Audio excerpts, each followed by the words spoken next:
Hello, and welcome to Move or Improve with Debbie. I'm Debbie Miller, your host.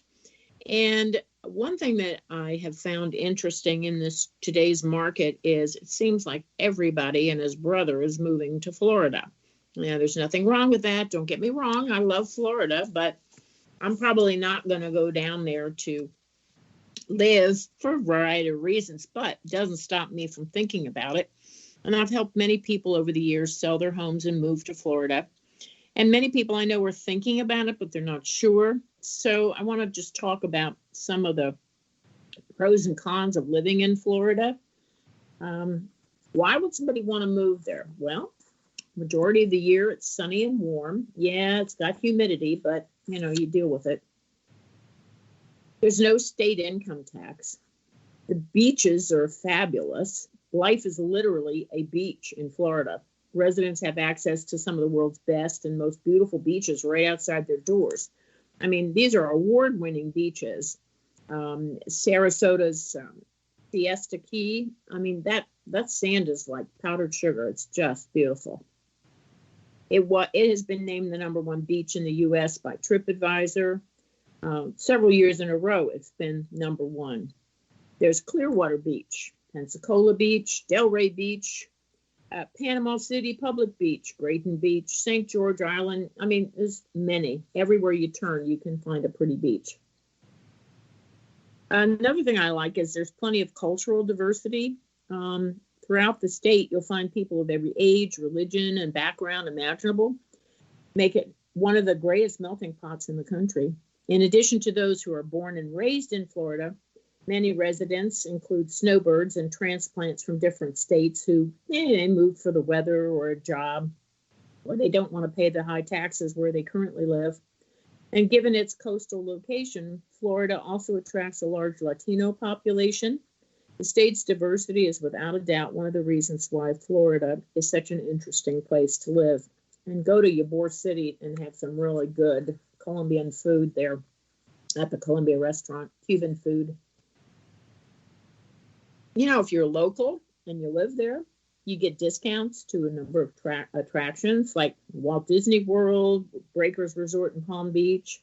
Lots of Florida attractions and hotels offer resident-only discounts and bargains throughout the whole year. And a lot of the deals are available during late spring and summer and the early fall months when tourism kind of slows down. And there's no shortage of things to do in Florida. There's sports and water sports and everything you can think of. So swimming and boating and scuba diving and paddleboarding and fishing.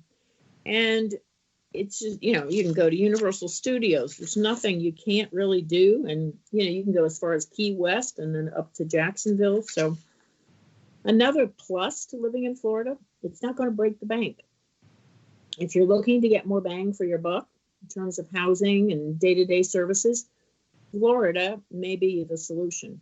Cost of living in Florida's major cities like Miami is on the higher side, but a lot of the areas throughout the Sunshine State are very affordable compared to many other U.S. states. Overall cost of living in Florida is 1 point lower than the national average, according to a company called Area Vibes. Goods and services and healthcare and housing all fall below the national average. The food and drink, as I've mentioned, are wonderful. From its famous stone crabs to its locally made craft brews, Florida is a home to a plethora of delectable dining options. It has many climate zones and thriving farms, so it's a mecca for fresh produce. And, of course, oranges, sugarcane, tomatoes, watermelon. And the state's heavy Cuban influence also makes it a popular place for empanadas, Cuban coffee, sweet plantains, and other Cuban delicacies. Florida restaurants have plenty of island-inspired and Caribbean-style foods, and the key lime pie is to die for. Coconut shrimp, it's awesome. No matter where you are in Florida, you can find fresh food nearby, brought straight out of the water. You can vacation where you live, for crying out loud. Well, who wouldn't want to do that? You don't have to travel for a vacation ever again. Because the state, you want to see the Panhandle? Okay, you want to go to the Atlantic coast? Fine, do that too. Secluded sandy beaches on the Gulf Coast? And you could go to Disney World and Universal Studios and Busch Gardens in Tampa. It's just amazing what is available. So it has 1,350 miles of coastline. It's second to Alaska, has more coastline than California. It's 30,000 lakes, including the nation's fourth largest, Lake Okeechobee. It has a world-renowned river of grass, in other words, the Florida Everglades, which is an awesome trip in itself.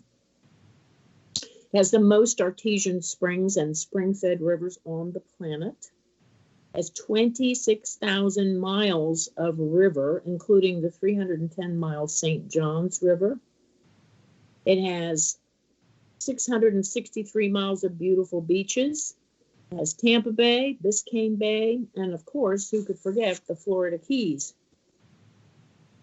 So I think moving to Florida, people are moving there like crazy.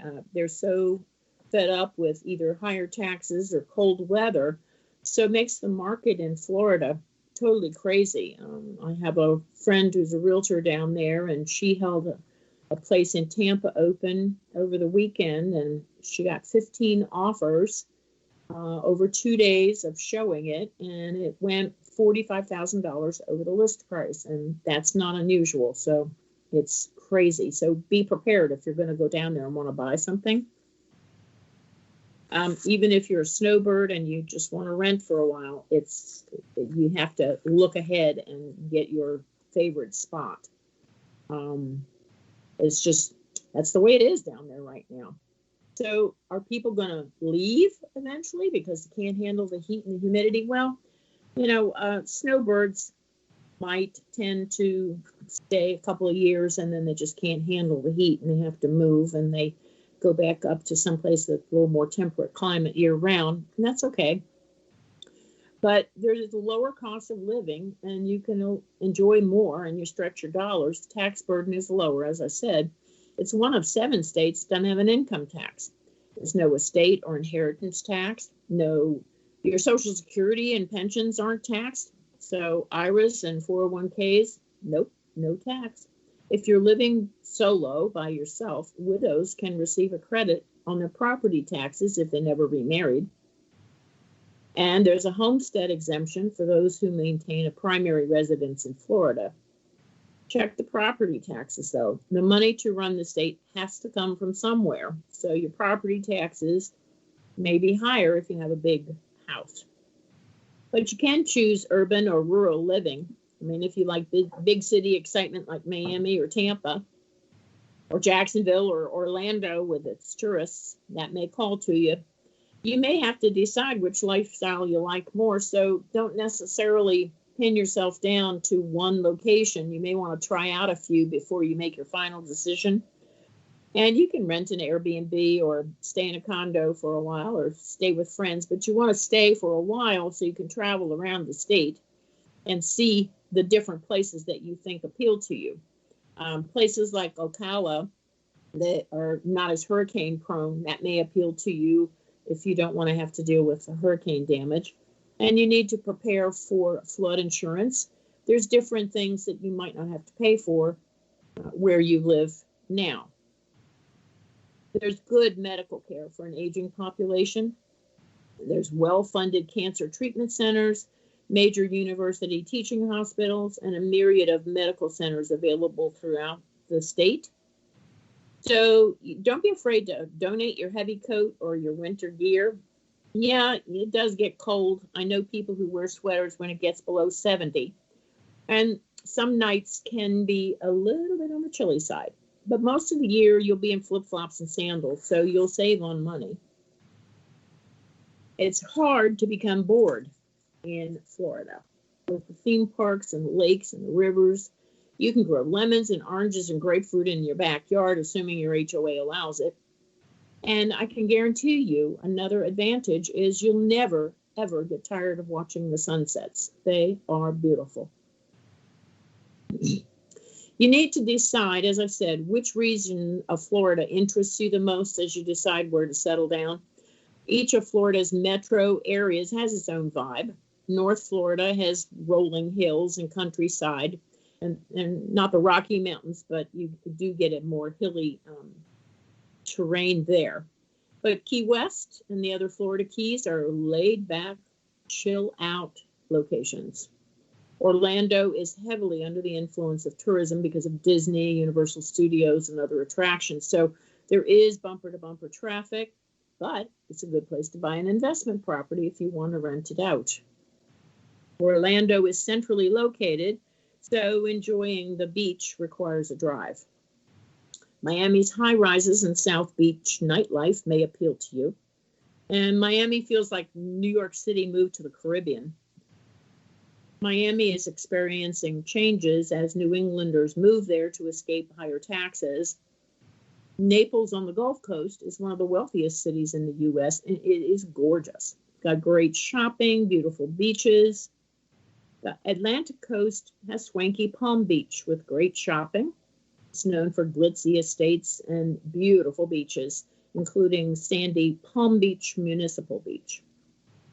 Worth Avenue in Palm Beach is lined with upscale boutiques and galleries and restaurants. And you want to check out Boca Raton, Boynton Beach, and Delray Beach if you like the Atlantic coastline. But on the Gulf side, Sarasota has plenty of beaches and great restaurants and stores in St. Armand's Circle. But Sarasota is getting a little crowded as more baby boomers find out about it and want to move there. But you could visit nearby Lakewood Ranch, which is one of the largest master plan communities anywhere. If a college town appeals to you, then you could check out Gainesville, which is the home of the University of Florida. Again, you have to drive to the beach, but it's not that far. Fort Lauderdale and Daytona Beach are on the Atlantic Ocean side. Jimmy Buffett liked the area enough to build one of his Latitude Margaritaville communities near Daytona. I've been there and I walked in. From the minute you walk in, there's sand everywhere and a real beachy vibe. It's really fun. And he's planning another one, Water Sound in Destin on the Panhandle, that's getting a lot of attention. So if you don't want to live on the Atlantic coast side, you can try out the Panhandle side and check out Water Sound in Destin. And he's got another community in Panama City.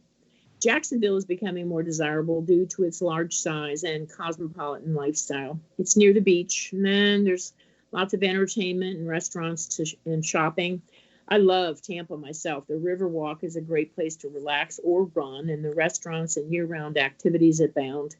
Tampa also has a campus for the University of South Florida and the University of Tampa if you want to take classes. And, of course, it has Busch Gardens. The Gasparilla Pirate Festival is a fun activity, too. And not far from Tampa is a charming town called Dunedin. It has a small-town vibe. Absolutely charming with the water views and interesting shops and great restaurants. I could go on, but you get the idea. Another reason to go to Florida is to enjoy the manatees. They're very large mammals. They weigh up to 3,500 pounds, but they're peace-loving, slow-moving herbivores. They're native to Florida, and they have been designated the official marine mammal of the state. They are an endangered species. The official state animal is the panther, which is also an endangered species. The official state bird is the northern mockingbird. The official state freshwater fish is the Florida largemouth bass. The official Florida saltwater fish is the Atlantic sailfish. These are the main things to enjoy about Florida. And as I said, you can go down to Florida in January. It's very different from Florida in August. So because of the heat and humidity, make sure you make one of your visits an extended visit during the month of August or September, July. I once had a meeting I attended in Naples, which was held in August, so they could take advantage of lower